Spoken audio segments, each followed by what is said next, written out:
So we're going to do the squat and make sure that your toes are just slightly narrowing the shoulder width apart. You're going to go down, have a neutral spine, pushing your bum backwards, making sure that your knees do not go over your toes. So pushing your bum and your hip backwards, and then you're also, when you come up, you're going to feel it in your glutes. Next we're going to do this lunge here. So you're going to again make sure that your knee does not go over your toe when you are doing the lunge as you step forward.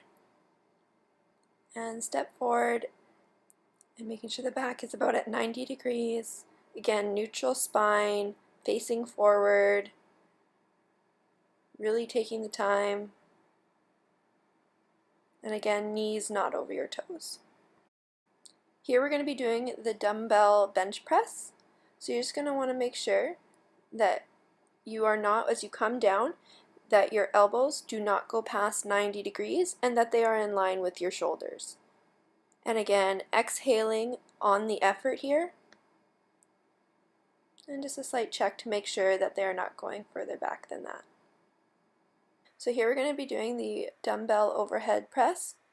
So making sure that those elbows do not go further down than 90 degrees, or in other words, keeping alignment with your shoulders. Exhaling on the effort, neutral spine, facing forward, keeping everything in proper alignment.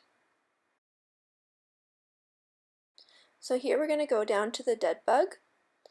And what you're going to do is you're going to take the opposite arm and leg, and your arm's going to go back above your head, and your leg's going to go extend straight just above the floor. And keep using on the opposing arm and the opposing leg, nice and straight, and breathing, engaging that core. So although I don't have an example of the leg press, I want to just go over quickly how you would do the leg press here. So you want to start with your knees at a little less than 90-degree angle, grasping the handles near the seat, and this is to help stabilize your torso. As you push, the heels should remain in contact with the platform. If the heels lift off, your feet are either too low on the platform or are lifting too much weight. On the push phase, press through the heels and straighten the legs. And you want to make sure that you're avoiding locking the knees at the end of the movement here. And that is briefly how you would do a leg press. And again, so explaining how to do a hamstring curl. So you're going to start your body by putting the bend in the bench and making sure that lines up with the bend in your hips. And setting the ankle pads so they are just on the top of your heels. Plantar flex the ankle and tuck the abdominals in. Your finished position is going to look like having a bend in the knees to lift the bar towards your butt. Keep the spine stable and don't move the hips. Do not allow the butt to pop up as this places pressure on your spine. Make sure to go slow on the eccentric when you're lowering to protect your knees. And if you have lower back issues, make sure to be very careful when using this machine and do not try to attempt to lift heavier weights. So next I'm briefly going to just explain how to do a back extension. So your starting position is you're going to adjust this seat piece of equipment so the top of the pad lines up with the crease where your hips meet your torso.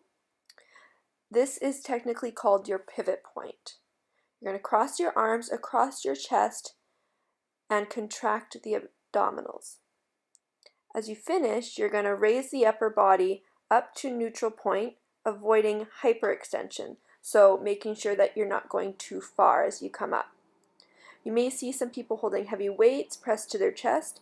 This is okay if you have a very strong back, but it can be dangerous if you are not at that point of strength quite yet. So next we're going to talk about how to do a lateral pull. So your starting position, you're going to start with your arms extended, lean back approximately about 20 degrees, and lift the chest up. Retract the scapula, so you're going to pull the shoulder blades together and really feeling that contraction between your shoulder blades. Your finished position is going to look like when you have the pull the bar down to the front of the chest, not behind the neck. You want to make sure that it is in front and that you are avoiding any kind of rocking motion of the body back and forth. So maintaining that stabilization is key. And finally, we're going to discuss how to do a seated row.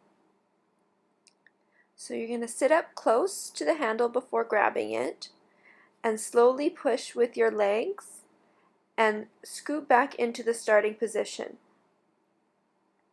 Some people get seated, bend forward, and grab the handle, but this can be very hard on the lumbar area, so you want to make sure that you go up to the machine and then scoot away. You're going to lean back slightly, about 20 degrees, and pull the shoulder blades back. Finally, you're going to pull the weight towards the chest, keeping the elbows close to the body, keeping them tucked in other words, and avoiding, again, a rocking motion back and forth of the body or at the waist. You're going to keep the shoulder blades down and do not let the upper trapezius do a lot of the work. So really focusing on between those shoulder blades. Thank you for listening, and I hope you enjoy the rest of your day.